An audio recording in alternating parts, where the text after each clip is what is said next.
Today, we're jumping into something really fascinating. It's a stack of sources all about the forest shaman of Nepal, the Banjhakri. Yeah, and this isn't just, old myths. It's actually a living tradition. Exactly.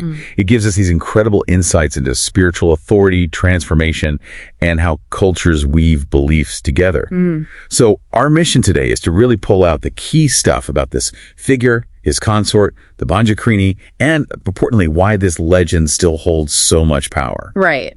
And a good place to start is the name itself, Banjhakri. It's from Nepali Ban, meaning wilderness or forest. And Jhakri meaning shaman. Exactly. So literally forest shaman. And his consort, she's the Banjhakri, sometimes called Lemleme or Liemleeme too. Okay. And geographically, where do we find them? Is it just Nepal? Mostly central and eastern Nepal, yeah. But it also spills over into parts of northeast India. Think Sikkim, Darjeeling. Gotcha. And it's foundational for quite a few communities. Oh, definitely. Kirati, Kamagar, Tamang, Chipang, several groups. But it's his archetype that's really central. How so? What does that mean, archetype? Well, he's way more than just a folklore character. He's seen as the original guru, the founder of Nepali shamanism. Wow. Yeah, like a forest deity, a teacher, sometimes even a trickster. He basically gives divine legitimacy to the human shamans, the Jhakris. Right, connecting their practice back to this primal source.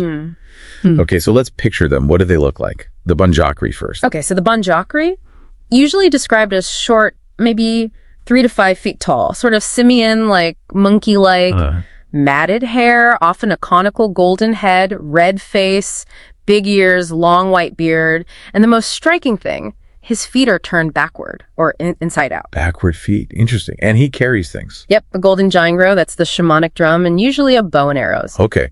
And his consort, the Banjhakri, Yes. sounds like she's quite different. Oh, very different. She represents a much fiercer, almost terrifying power. Descriptions paint her as brutal, bloodthirsty. Like a beast. Sort of an Ursine humanoid figure, yeah. Also with backward feet. And these incredibly long, pendulous breasts. There are even warnings for children about her. Right, I read that. Run downhill because she trips on them or something. Exactly. She throws them over her shoulder to run uphill. It's vivid stuff. She's seen as the most powerful witch, devouring human flesh, carries a golden sickle and a bamboo basket. So those backward feet, that seems significant for both of them. Definitely. It marks them as being in between worlds, in a liminal state. Only powerful shamans can supposedly see them. So it validates the shaman's own spiritual sight. Precisely. And they live deep in forests, caves, behind waterfalls. These secluded spots perfect for shamanic training. Which brings us to how someone becomes a human Jhakri. It's not like you just sign up, right? No, not at all. It usually starts with something involuntary.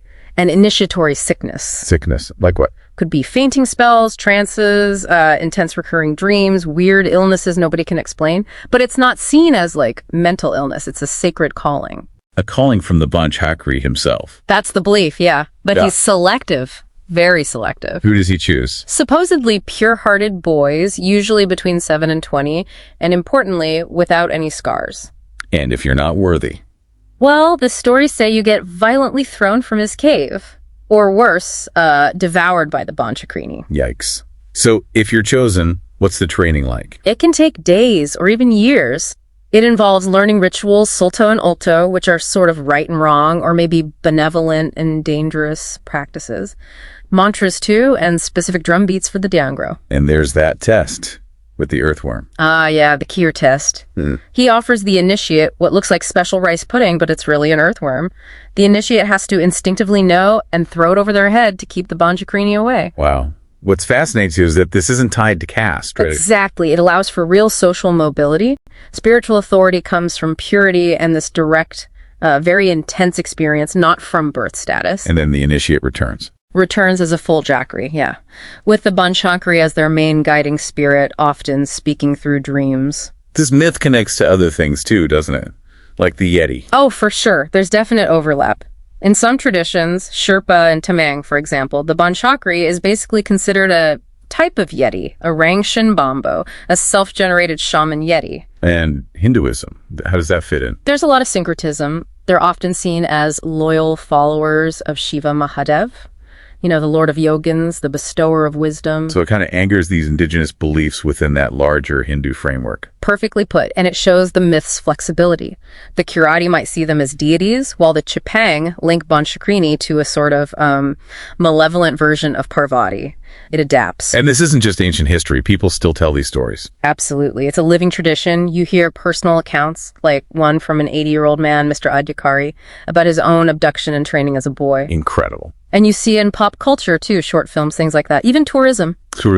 Yeah, like the Banjhakri Falls and Energy Park in Sikkim, it explicitly celebrates the legend. So it's still very much alive and part of the cultural landscape. So wrapping up this deep dive, the Banjhakri legend, it's this really potent framework, isn't it?